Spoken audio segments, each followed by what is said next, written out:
is it still, or it turned into more and more like a one-man band? Well, it seems that way, doesn't it? I suppose it's yeah, in a sense it is like that. If you write the song and you sing it, that's inevitably the way that it goes. And I mean, it didn't start out like that at all.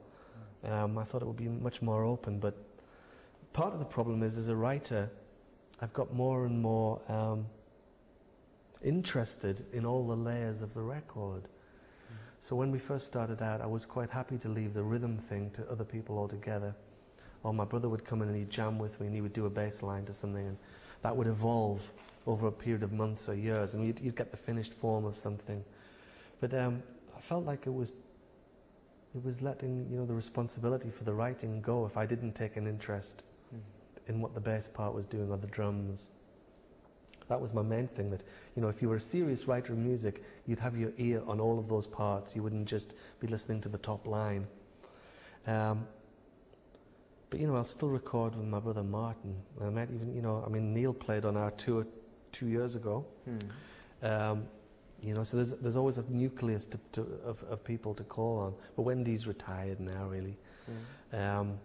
What happened to Wendy? She had a baby? Well, Wendy, I mean, you know, you think of the time that we spend between records. My brother has a job as a teacher. And Wendy got similar work. She was doing teaching and music-related things. And before you know it, you're spending more time doing other things than being in Prefab Sprout. And she had a baby, and things just, you know, the whole operation changes shape. And I think it's, you know, it is an entirely natural thing. You know, most groups, they start as a gang, don't they? And then something goes wrong with it.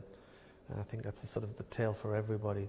But with us, you know, I've always thought that the things that I was working on or I was writing on would have a life outside of the normal cycle of a band, where, you know, you have a few years and people buy you then, and then they don't buy you. I'd always told myself that even if you don't sell as many records, if you're so into what you're doing, you'll still carry on. You'll find ways of doing it. So for me, the problem is, having gone through that phase where you're a novelty or you're new and you're young and you've gone through all of that, you then have to find subjects that still appeal to you as you're in middle age, but will still reach out to other people, and that is hard.